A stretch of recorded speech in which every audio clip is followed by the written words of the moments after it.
누가복음 3장 1절에서 6절까지 우리가 잔목소리 합독하십니다. 시작.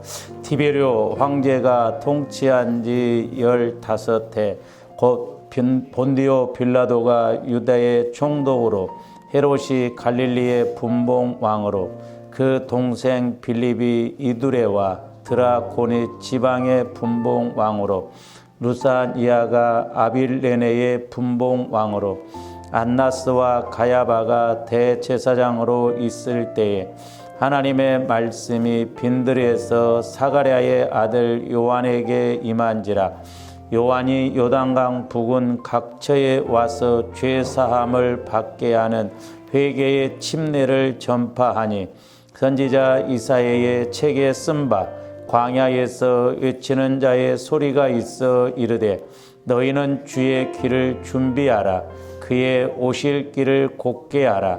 모든 골짜기가 메워지고 모든 산과 작은 산이 낮아지고 굵은 것이 곧아지고 험한 길이 평탄해질 것이요 모든 육체가 하나님의 구원하심을 보리라 함과 같으니라.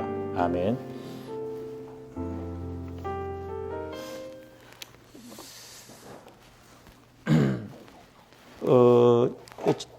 주와 이름들이 좀 신앙생활하면서 우리가 이 성경 말씀에 대해서 우리가 이제 잘 아셔야 되는데 저 개인적으로는 이제 좀 성경을 이제 해석할 때 그런 측면으로 해석하는데 첫째는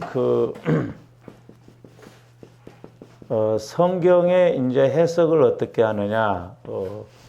저 개인적으로는 이제 9가지로 이렇게 해석을 합니다. 9가지로.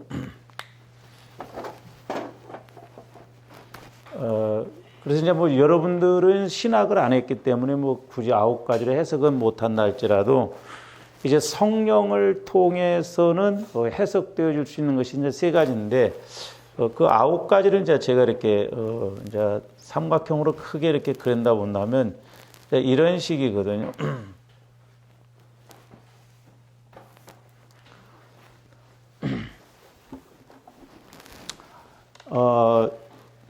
이제 성경을 읽을 때 이제 우리가 좀 역사적으로 보면 좀 쉽게 이해가 합니다. 그러니까 이제 이렇게 9가지로 본다고 한다면 성경이 넓게 보여지면서도 좁게도 보여진다 이 말이죠. 그러니까 우리가 산을 볼 때 숲을 볼 줄도 알아야지만 크게 숲으로 볼 줄 알아야 되지만 그 숲 속에 있는 또 나무 하나하나를 알아야 정확하게 아는 거잖아요. 그러니까 우리가 성경을 이렇게 이제 해석하면 좀 넓게 보여지고 깊게 보여지고 길게 보여지는 것이죠. 그래서 이제 역사적으로 하나는 이제 지리적으로 이제 이렇게 그래서 이제 성경에 보면 지리도 나오잖아요. 그다음에 이제 또 하나는 뭐냐면 문화적으로도 이제 우리가 알아야 돼. 문화적으로.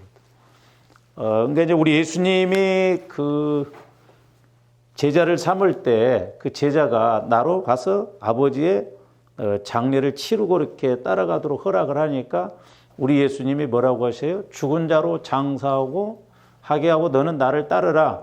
그럼 우리가 문자적으로 본다면 우리나라 문화 개념으로 보면 예수님은 도대체 부모님도 몰라보고 부모님을 섬기지 말아야 되는가 이렇게 생각하는데 그 말씀이 뭐냐면 이제 우리나라 같은 경우에는 이렇게 장례를 치르면 3일을 치르잖아요. 근데 옛날에 보면 우리나라가 장례를 3일 치렀는데요. 뭐 그 탈벗기까지는 소위 말해서 그 장례를 치르고 나면 옛날에 6.25 사상에 옷을 입었거든요. 그거 어떤 사람들은 3년을 입고 다녔어요. 3년을. 매일 이렇게 저도 지금 기억합니다만 어렸을 때 그 초상 나면 그 사진하고 영정을 마루에 한쪽에 이렇게 해놓고 밥 먹을 때마다 거기다 갖다가 밥을 갖다 놓고 절하고 그랬고 그리고 그 삼배로 한 그 노란 옷을 3년 동안 입고 다니. 근데 이제 팔레스타인 지역에서는 날씨가 이제 덥고 그러니까 초상 나면요 이제 이스라엘 나라 같은 경우에는 죽으면 바로 갖다가 그냥 하루 만에 굴에다 갖다 집어넣어요. 썩으니까 날이 덥고 썩으니까 그 돌 무덤이 있거든. 돌 무덤. 돌 무덤에다 갖다가 집어넣어 버린다 이 말. 그리고 이 사람들이 3개월을 이렇게 계속 1년 3개월을 그 무덤에 계속 다니는 거예요. 그러니까 우리 예수님이 보실 때는 그렇게 해놓고 이 3개월, 1년 그러다 보면 못 따라오거든요.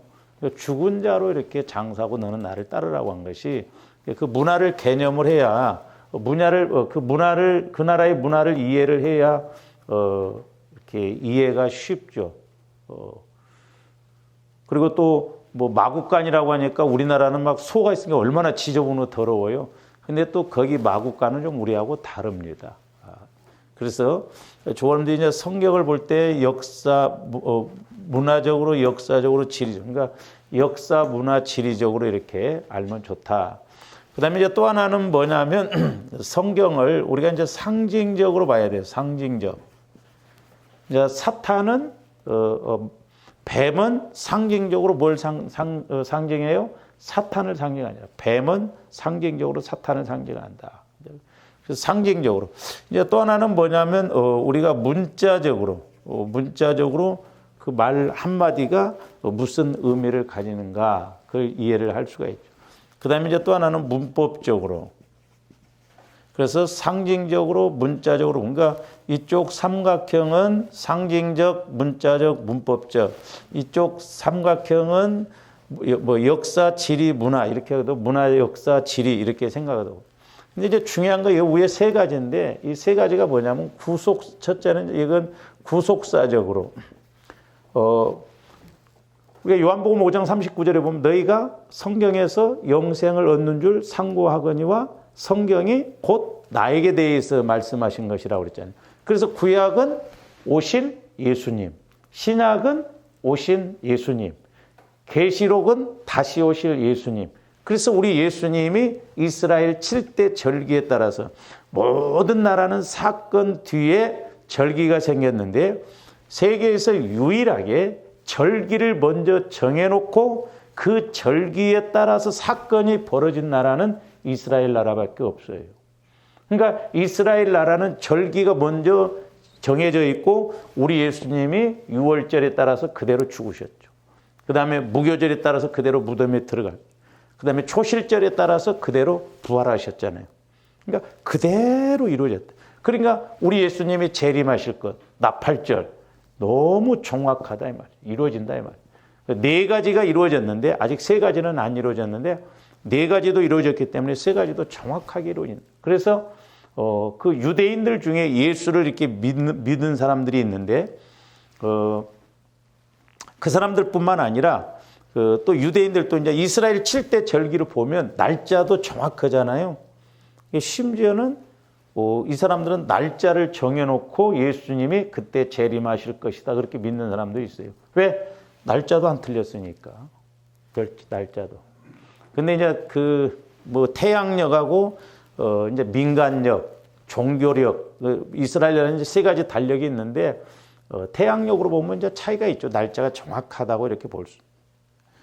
그래서 구속사적으로. 그래서 우리 예수님이 조범들 구원시키시기 위해서 이렇게 육신의 몸을 입고 오셔서 죽으시고 부활하셨잖아요. 그래서 적어도 이 구속사적으로 보는 건 이제 성령께서 저와 여러분들에게 조명해 주시면 구속사적으로 보여진다 이 말이죠. 또 하나는 뭐냐면 이제 영적인 거예요. 영적인 거.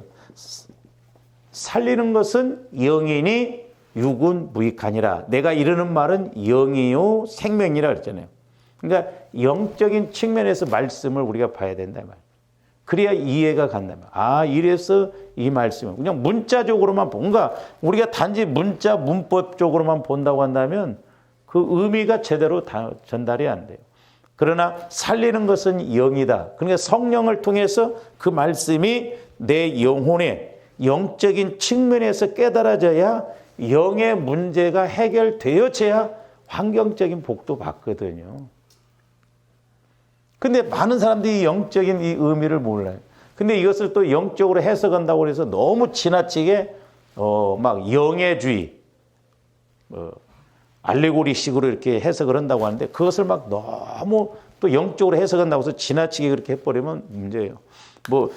그래서 믿음, 소망, 사랑, 그래서 떡 세 덩이를 이렇게 친구가 빌리러 왔잖아요. 근데 세 덩이를 믿음, 소망, 사랑으로 하고 너무 얼토당토 않게 그렇게 또 해석해 버리면 안 돼요.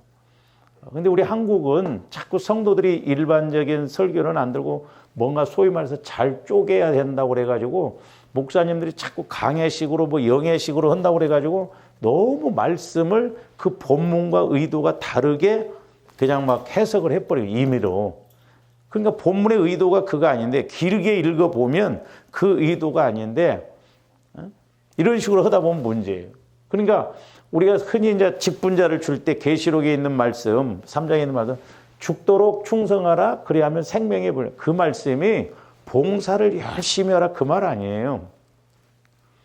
그 말은 뭐냐면 너희들이 환난이 온다 할지라도 너희들에게 환난이 온다 할지라도 너희들이 말씀의 근거에서 그 말씀 따라서 믿음을 가지고 죽도록 충성하라는 거예요.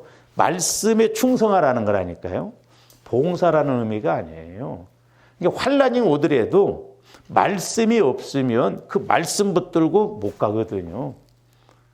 보세요. 코로나 오니까 다 무너져 버리잖아요, 지금. 지금 다들 걱정해요, 지금.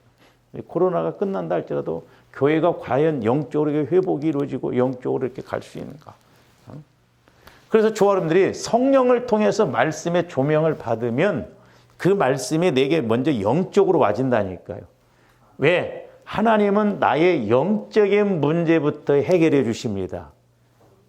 그러니까 죄의 문제, 영적인 문제가 해결되어져야 그릇이 되기 때문에 은혜 주시지 구중물에다가 깨끗하지 않는 데다 거기다 갖다 뭘 주실 리가 없어요. 물론 처음에는 깨닫게 하기 위해서 이스라엘 백성들이 전혀 말씀이 없어도 원망해도 육신의 문제를 해결해 주셨잖아요. 그러나 시내산 이후에 계명이 주어진 율법이 주어지고 난 이후에는 원망하고 불평하면 즉각 죽였어요. 민수기에서 보면. 그러니까 우리에게도 육신적으로 그렇게 응답을 주시는 것은 하나님의 살아계심, 예수님의 살아계심을 체험하도록 하기 위해서 그렇지 그것이 목적이 돼버리면 안 돼요.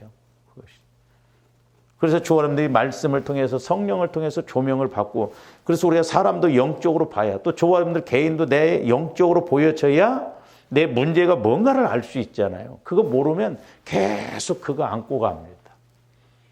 끝까지 잘 가야 돼요. 조아람들. 죽을 때까지 잘 가야 돼요. 내가 한때 잘 살다가 나중에 어떤 막 큰 사건 만나버리든지 어떤 문제가 터져버린다면 그 문제예요.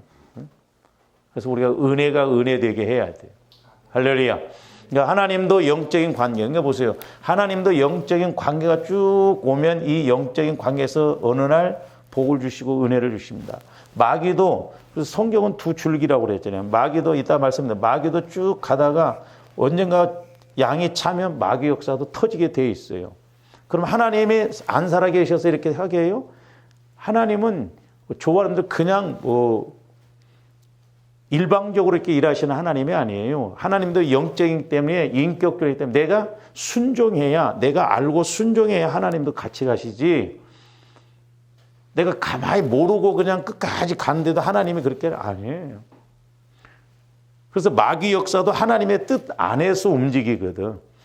그러니까 조아람들 부지런히 기도해서 성령을 통해서 우리의 내 영적 상황에 마귀 역사가 없는가? 무엇을 갖고 지금 공격하고 오고 있는가? 우리가 이런 것을 인식을 해야 될 줄로 믿습니다.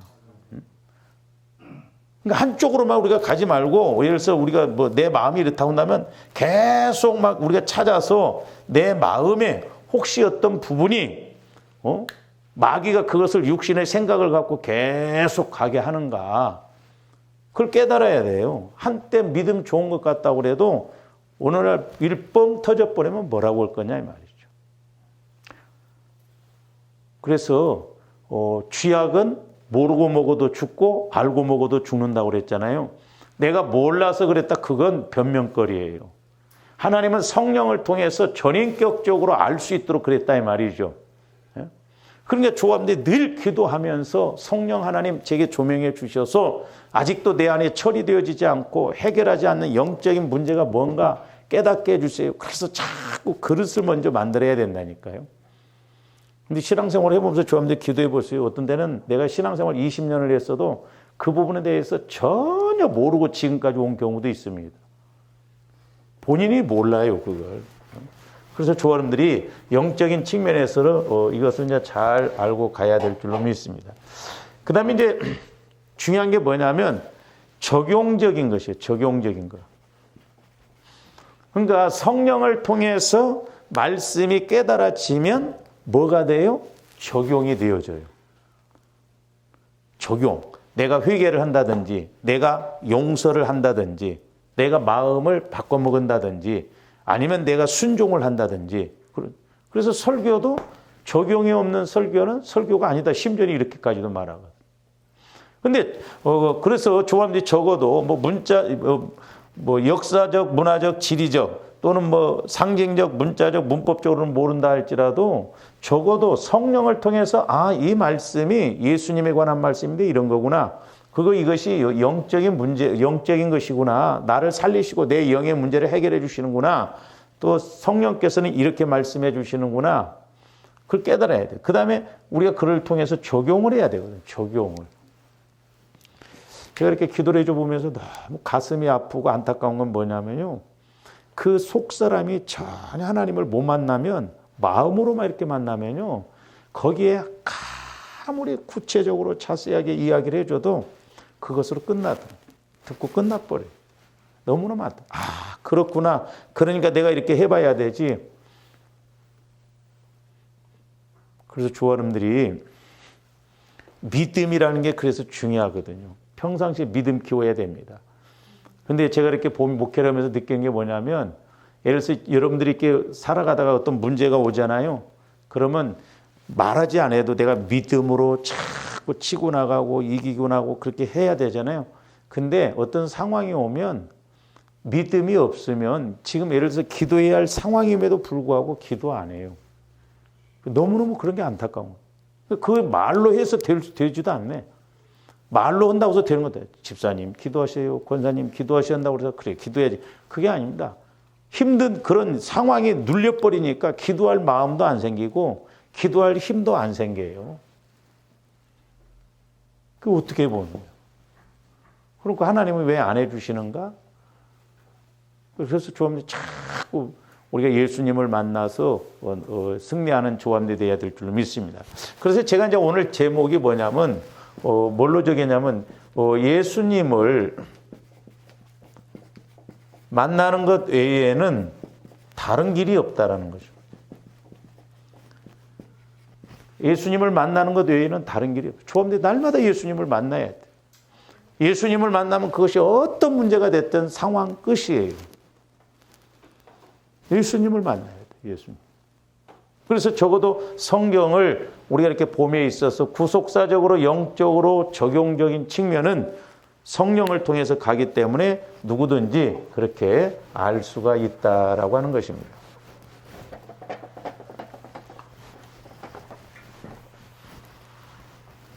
그 다음에 이제 두 번째로는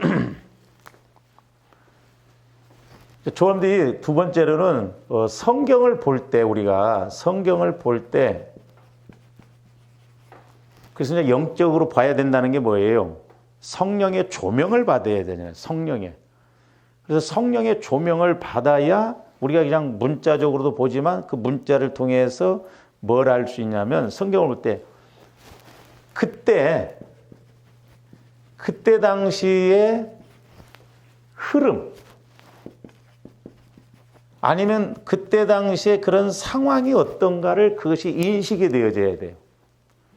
성경을 볼 때, 그러니까 지금 오늘 말씀도 누가복음 3장도 조원들이 이렇게 말씀을 읽을 때 그때 당시에 지금 상황, 흐름이 있어요. 흐름.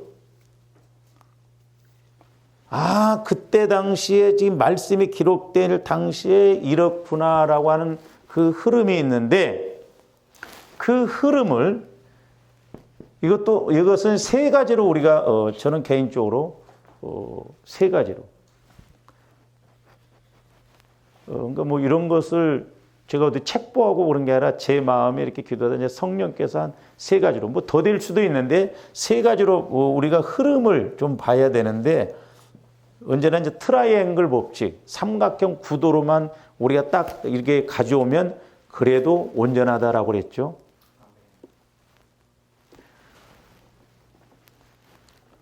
그 흐름 세 가지가 뭐냐면 영적인 흐름이에요. 영적 흐름.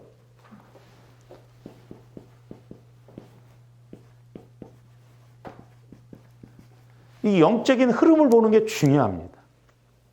근데 우리가 성령을 통해서 조명받으면 그때 당시에 기록되어진 말씀이지만 성령은 장래 일도, 성령은 그때 당시의 일도 오늘처럼 보여주신다 이 말입니다. 왜? 하나님의 말씀은 영원하고 성령은 영원하기 때문에 그러니까 그때 사건이지만 오늘 내 사건으로 보여지고 그때 사건 속에서 일어난 일들이 영적으로 영원한 성령은 2000년 전에 있었던 일이 영원한 성령으로 보면 어떻게 보여져요?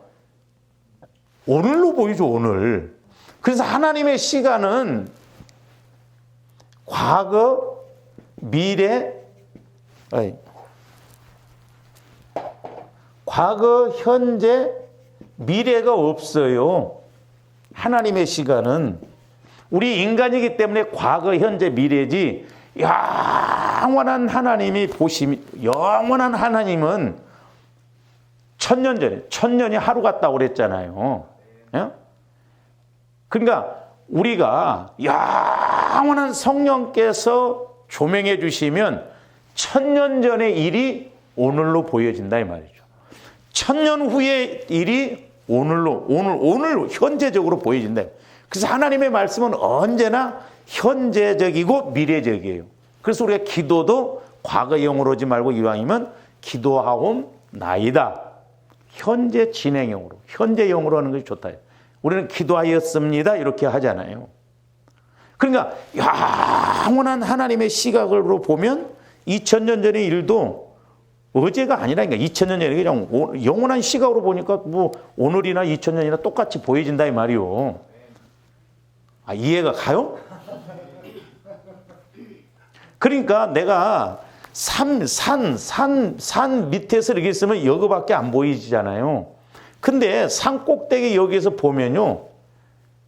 여기만 보여진 게 아니라 여기도 보여지고 여기도 보여지고 그러니까 내가 이렇게 뭔가 시각적으로 본다고 해도 건물이 있고 이렇게 문제가 있으면 넘어서 가야 보여지고 그러잖아요.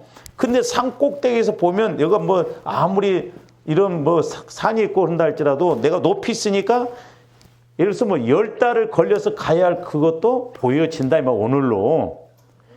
그러니까 현실적으로 가면 10달 후에 가서 볼 수 있는 지형이지만은 산 높은 데서 보면 10달 후에 가서 대야 할 일도 오늘 내가 봐버린다니까. 그러니까 보고 가면 쉬워요. 그래서 제가 언젠가도 이렇게 한번 기도하는데 조원들이 그러니까 내가 여기 있잖아요. 내가. 그러니까 하나님의 시각으로 여기 있으면 하나님의 시각으로 보면 다 보이잖아요. 근데 어떤 사람들 보니까 길도 아닌 가시밭을 산에서 막 길을 내다가 산 중간도 못 올라가더라고. 중간도 못 올라가 길 내다가 예수 믿더라도 죽더만 그냥. 그 얼마나 불쌍해. 내가 길을 내고 가는. 그러니까 내가 뭐 하려고 하지 말고 하나님의 시각으로 산 꼭대기에서 딱 쓰면 산 너머의 산. 그러니까 여기 있을 때는 여가 안 보이잖아요. 그렇죠? 내가 보려고 하면 산 넘어서 가야 보이잖아요. 근데 산 꼭대기에서 보면 길이 어디가 있는가 여기서 이 전체를 보는데 몇 초 걸리겠어요? 한 바퀴 뺑 돌면 3초도 안 걸리잖아요. 예? 예를 들어서 30초도 안 걸린다 이 말이요. 30초도 안 걸리는 그런 거리를 모든 것을 현재적으로 봐버리잖아요. 10달 후에 가요. 그러니까 얼마나 그래서 하나님의 시각으로 봐야 된다. 하나님의 시각으로. 그래서 영안이 열려져서 하나님의 시각으로. 그래서 영적인 흐름이 그때 당시에 어쨌는가 성령은 조명해 주신다니까요. 이게 신기해요.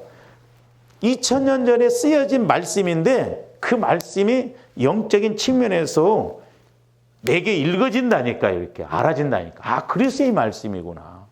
그래서 우리의 영적 흐름을 잘 알아야 돼요. 영적 흐름. 이게 안 되면 잘 보세요. 그러니까 중요한 게 뭐냐면 영적 흐름을 그러니까 성령을 통해서 우리가 말씀도 조명받아요. 왜? 이 성경은 성령의 감동으로 기록된 것이잖아요. 1600년 동안 40여 명에 의해서 기록이 되어졌어. 그러니까 성령에 의해서 기록된 이 말씀을 내 영적 상황, 내 환경적인 상황에 성령께서 말씀으로 내게 조명을 해주시면 내가 그것이 그렇구나. 우리 빌립보서 이제 4장 16절에 보면 내게 능력 주시는 자 안에서 그랬잖아요. 내게 능력 주시는 자 안에서.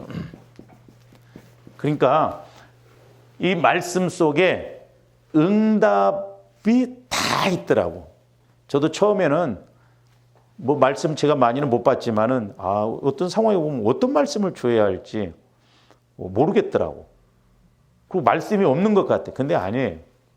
이제 아까 말씀드린 적용적인 측면에서 보면 내게 능력 주신 자 안에서 제가 몇 가지로 적용이 되어지더라고. 그러니까 예를 들어서 내가 말씀이 부족해. 그러면 성령께서 말씀을 읽으라고 할 때는 내게 말씀 주신 자 안에서 적용이 되잖아요. 내가 말씀이 부족하구나. 그러니까 말씀이 부족하니까 네가 자꾸 말씀 읽어서 말씀 안에 들어. 내가 사랑에 부족해. 그러면 내게 사랑 주시는 자 안에서. 그러니까 이 한 구절 갖고도 다 적용시킬 수가 있더라고. 그래서 내가 이 정도면 됐구나 했더니 아니요. 교회를 잘 안 나와. 이런 사람들은 내게 교회 주시는 자 안에서. 내가 믿음이 약해. 그러면 믿음 주시는 자 안에서. 내가 온유가 부족해. 그러면 내게 온유 주시는 자 안에서. 모든 것을 내 마음이 온유해지면 응답을 받죠. 그러니까 잘 보세요. 조금 더 성령의 조명을 받아보면 나는 막 육신적으로 어떤 문제를 해결해 달라고 기도했는데 성령께서 너 회개하라. 그 회개를 그러면 하나님 뭘 회개해야 됩니까? 그럼 그것도 가르쳐 주거든. 너 사랑하라. 그럼 내가 어떻게 해야 됩니까? 그런데 그렇게 하면 신기하게 내 문제가 해결이 되어져요. 그러니까 영적인 측면에서 뭔가 하나님은 본질적인 것부터 해결을 하시거든요. 그러니까 영적인 문제, 본질적인 걸 취하니까 현상적인 것은 저절로 해결되어지더라 이 말이죠. 그러니까 우리가 성령을 통해서 이렇게 나가면 그 영적 흐름, 지금 내 영적 상황 이런 걸 보고 말씀하시거든요. 그래서 저와 여러분들이 이 영적 흐름을 잘 알아야 되는데 영적 흐름이 두 가지입니다. 하나는 하나님의 역사냐 아니면 마귀의 역사냐. 보세요. 성경 창세기서부터 계시록까지 두 줄기예요. 하나는 하나님의 지혜와 또 하나는 마귀의 지혜 싸움입니다. 그러면 하나님이 마귀를 못 이겨서 계속 그렇게 가게 해요? 아니에요. 마귀는 이미 예수님에 의해서 패했어요. 다 이겨놓으셨어요. 그러나 우리를 깨닫게 하기 위해서 하나님께서 허용된 법 안에서만 지금 마귀도 움직여요. 허용된 법 안에서만 마귀도 움직입니다. 허용된 법 이상 넘어갈 수가 없어요. 그래서 이제 우리가 흔히 어떤 상황이 오면 아이고 하나님이 저렇게 하셨네. 그렇게 하나님이 안 하셔요. 그러니까 예를 들어서 누가 죽었다. 아이고 하나님이 데리고 가셨는가 보다. 물론 죽고 사는 문제는 하나님의 그런 주권이지만 죽는 것이 하나님의 뜻이다. 그렇게 하면 맞는 말이에요. 그러나 하나님이 저 아기를 죽이셨네. 그렇게 하면 안 맞는 말이다. 이 말이죠. 왜? 모든 것이 하나님, 그러니까 이렇게 이게 하나님 뜻이라며. 예를 들어서 여기가 이 원이 하나님의 뜻이라면 마귀는 지금 이 하나님의 뜻 안에서만 움직인다니까요. 그래서 마귀는 하나님의 뜻을 벗어나면 안 돼요. 벗어날 수도 없고. 그러니까 마귀는 이 안에서 얼마든지 활동할 수 있다 이 말이에요.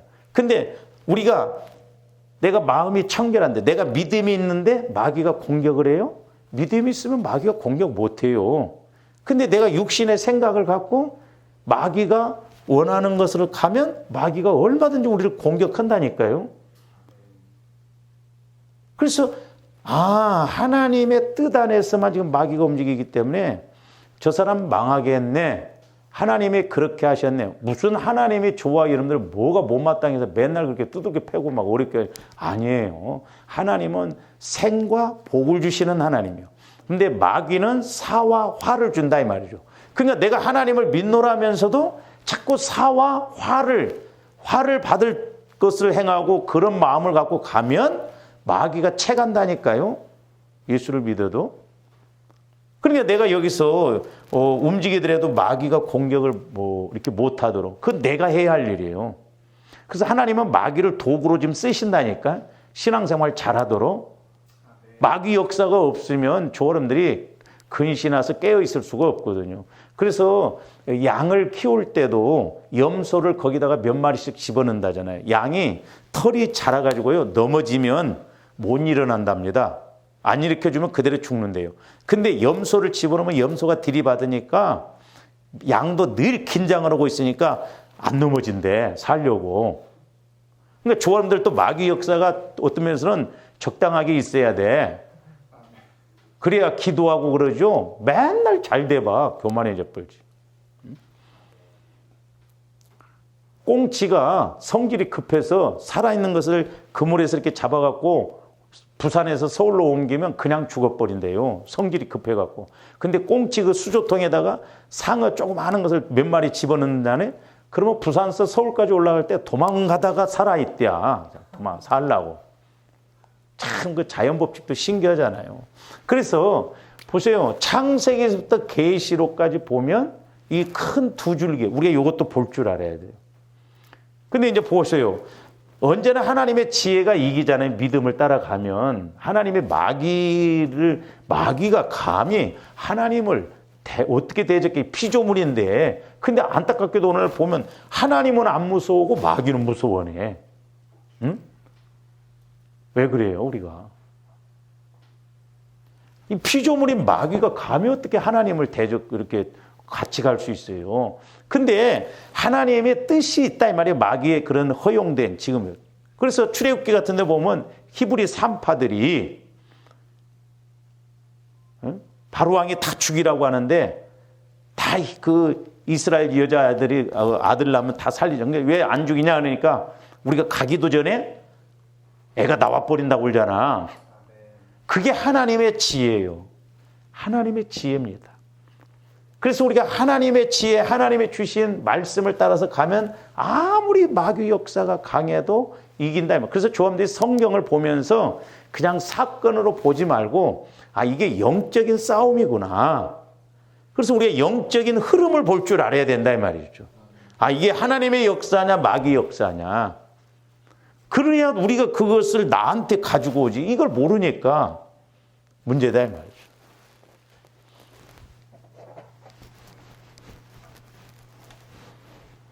두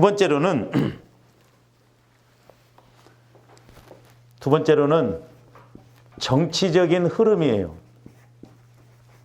이것도 우리가 잘 봐야 돼요.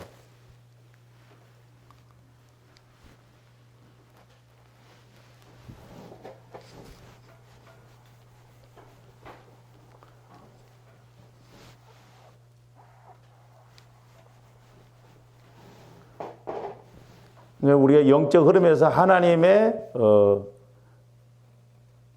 역사가 어떻게 이루어지고 있는가, 또 아니면 또 마귀의 역사가 어떻게 있는가. 그러니까 이 말을 달리면 하나님의 지혜와 마귀의 지혜의 흐름이 어떻게 가는가. 사망, 죽이는 곳으로 가거든. 그래서 이제 두 번째로는 정치적 흐름. 이스라엘 백성들을 다스렸던 그때 당시에 통치자들, 지도자들, 정치적인 지도자가 지금 3장 1절에 나와요. 3장 1절. 그래서 제가 여러분들한테 이걸 하나 드렸죠, 이거? 근데 이게 설명을 제대로 좀 이렇게 틀리게 해놨더라고. 그러니까 이게 꼭 맞는 건 아니에요. 저도 그래서, 이것을 좀 내가 정리를 해보려니까 헷갈려 버려, 나도. 그래서 제가 인터넷에 들어가서 봤더니 이게 그나마 좀 이렇게 나와 있더라고. 젊은 사람들이 인터넷에 들어가면 더 굳죠. 근데 이것도 뭐 꼭 맞다고 볼 수가 없거든요. 근데 성경에 보면 헤롯이라고 하는 단어가 나오잖아요. 이게 한 헤롯이 아니에요. 그 아들 그렇게 나오고 그러거든요. 그래서 이 부분은 다음에 좀 시간이 있으면 좀 설명을 좀 하기로 하고요. 그래서 정치적 흐름을 잘 봐야 돼요. 그러니까 우리가 참 이 정치가 돌아가는 것을 보면서 사실 저는 정치에 관심은 없습니다. 근데 이번 투표 오고 나서요, 아무것도 하기가 싫더라고. 그렇다고 해서 뭐 내가 신령하냐는 거 알아요? 이 정치적인 그런 걸 통해서 앞으로 우리나라가 어떻게 될 것인가. 이번에요, 보수가 저렇게 그나마 100석이 못 넘었으면요, 딱 헌법 개헌은 못하도록 그렇게 나타난. 만약에 3분의 2가 넘어버리면, 3분의 2만 되면 헌법을 개헌할 수 있어요. 국민투표에 붙일 수 있다니까. 그런데 헌법 개헌은 안 하게. 이게 헌법 개헌에서 북한과 함께 연방제로 하자 하면 이거 문제가 될 수 있다 이 말이죠. 기도 많이 해야 돼요. 공수처 세계 어디에도 없는 법이에요. 그거 이제 중국처럼 마음에 안 드는 사람들 얼마든지 잡아다가 해놓고 자기들이 잘못한 건 공수처에서 다 걸러내 볼 수도 있거든요. 근데 우리 기독교인들이 그런 걸 좀 알고 투표를 해야 되는데,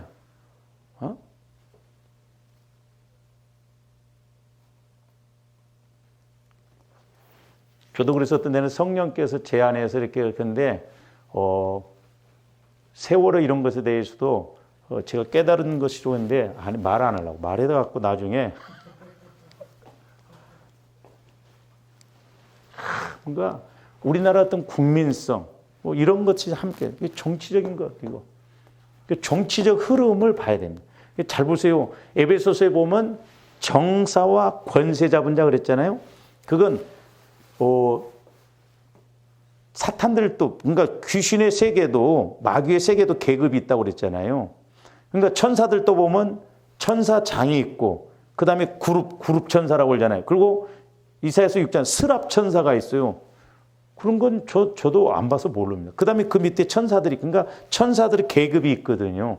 그러니까 이 타락한 천사들이 마귀가 됐는데 제일 위에가 마귀, 사탄. 그건 같은 말이에요. 용. 그런 말이거든요. 그래서 이제 우리가 이게 창세기에서부터 보죠. 창세기에서는 뱀이 나오잖아요. 예수님 시대 때는 독사가 나옵니다. 계시록에 가서는 용이 나와요. 그러니까 마귀 역사도 갈수록 세져요. 자기 때가 가까움으로. 그러니까 우리가 그 에베소서 6장에 보면 정사, 권세 이건 전부 정치적인 거예요. 그러니까 그 밑에 특별 계급이에요. 일반 천사들이 아닙니다. 그렇기 때문에 그런 말이 있어요. 지옥 가려면 정치해라. 왜냐하면 정치를 하려면 우리나라 같은 경우에는 상대방을 죽여야 됩니다. 살인을 해야 돼요. 그래서 정치인들이 예수 믿는 사람이라 할지라도 지옥 가면 정치인들이 많이 있대. 우리나라는 특히 더 그렇습니다.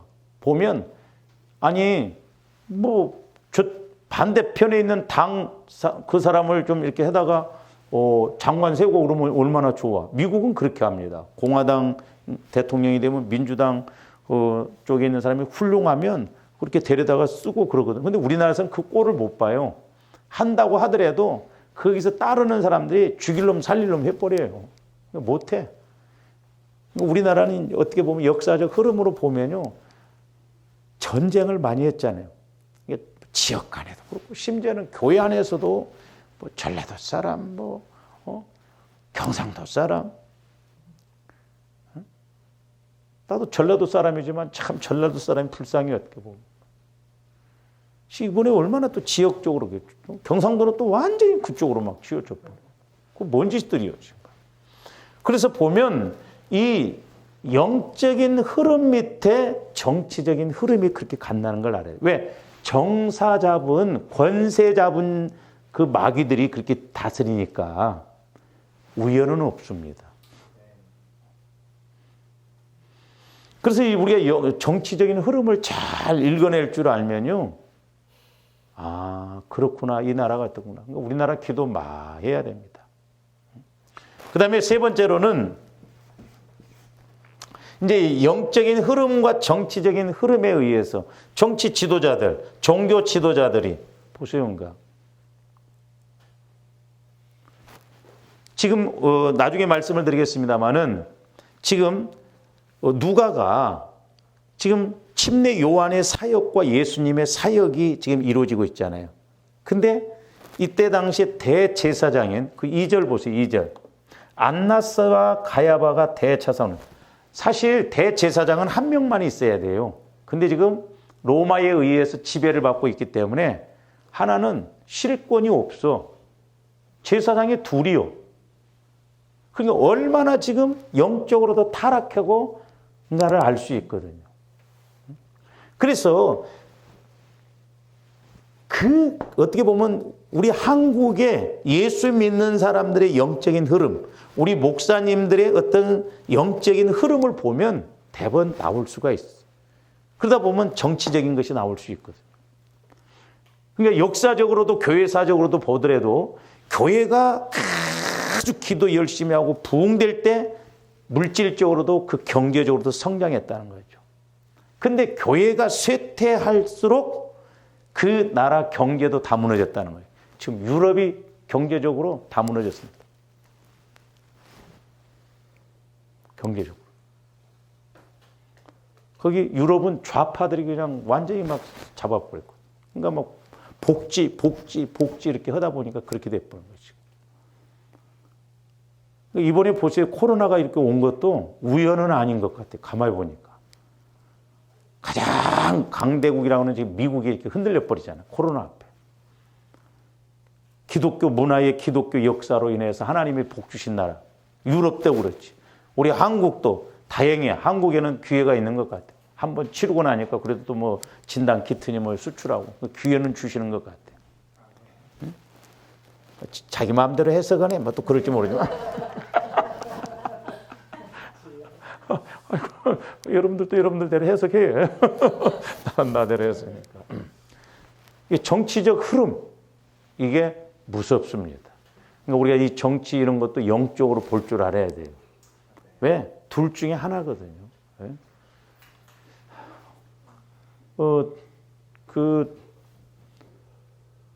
그래도 국회의원들 중에 믿음 좋다고 하는 거 이해훈 그 양반이 있어요. 떨어져 버렸더라고 이번에. 그분이 하는 이야기가 있어요. 그 인권법이건 이제 앞으로요 교회가 지금 어떻게 보면 밑보이 없잖아 지금 이번에. 그러니까 인권법 그냥 이제 통과돼 버립니다. 그러면요 동성애에 대해서 학교나 교회에서 이야기하면요 우리 목사님도 구속돼요. 법으로 그렇게 만들어 놓고 말 못하게 만들어 버리면요 우리 교회들이 힘을 못 쓰게 돼 있어. 목사들도. 이게 지금 얼마나 보통 문제예요. 퀴어 축제 6월 달에 한대요. 시청 앞에서. 인권법 이런 거 지금 보통 그러니까 지금 무섭게 돌아가고 있다 이 말이에요. 마귀가 지금 이렇게 정치인들을 사로잡아서 무섭게 돌아가게 해서 결국은 뭐예요? 마귀가 교회 무너뜨리거든요. 그러니까 공산주의는 무조건 지금 교회로 무너뜨려요. 결국에는 교회가 무너뜨리는 것이 쭉 올라가 보면 뭐 그게 사업이 됐든 뭐가 됐든 결국 교회 무너뜨리는 거예요. 예배 무너뜨리는 것이다 이 말이죠. 그러니까 우리가 멀리 그렇게 볼 줄 알아야 될 줄 믿습니다. 그 다음에 이제 이 정치적, 영적 흐름과 정치적 흐름을 통해서 우리가 역사적 흐름을 알아야 돼요. 역사적 흐름. 요 세 가지. 뭐 더 있을 수도 있는데 제 개인적으로 이 세 가지가 영적인 그 흐름과 정치적 흐름이 결국 역사를 만들거든요. 역사를. 그러니까 당시에 지금 이스라엘을 지배하는, 이렇게 총괄하는 그 정치 지도자들, 통치자들이 지금 나오잖아요. 1절에. 그리고 2절에서는 그때 당시에 대제사장 가야바와 안나스가 나온다. 가장 어떻게 보면 어두울 때 예수님이 이 땅에 오셔요. 조람들이 힘들 때 가장 내가 적용을 잘해야 돼요. 가장 힘들 때 내가 해야 할 일이 뭔가? 회개해서 예수 만나야 돼요. 회개해서 예수 만나야 돼요. 그래서 이 세 가지, 영적인 흐름, 정치적 흐름, 역사적 흐름. 그렇다고 해서 막 조함들이 막 성경을 보면 역사적 흐름이 뭐야? 어떻게 돌아간 거야? 성령이 조명해 주시면 돼요. 할렐루야. 그 다음에 이제 크게 세 번째로는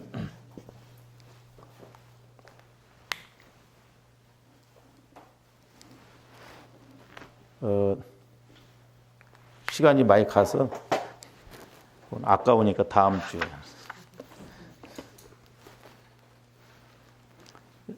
조아름들이 이제 크게 이 두 가지를 통해서 이제 우리들이 해야 할 일이 있어요. 이제 내 것으로 만들어 오는 그 부분에 대해서는 좀 다음 시간에 이렇게 하도록 기도하십니다. 사랑의 주님, 감사를 드립니다. 하나님의 말씀은 우주 만물을 창조하셨고 또한 우리 하나님은 우주 만물을 지금도 다스리심을 보게 됩니다. 아버지 하나님, 저희들 영안이 열려지고 귀가 열려져서 이제 영적인 흐름, 정치적인 흐름, 역사적 흐름을 우리가 성경을 통해서 보게 하여 주시고 그 세 가지 흐름을 통해서 오늘 우리가 나에게 적용할 수 있는 저희들 되게 하여 주시고 우리가 그 흐름 따라서 또한 분별을 잘하고 기도하게 하여 주시옵소서. 감사를 드리며 예수 그리스도 이름으로 기도하옵나이다. 아멘.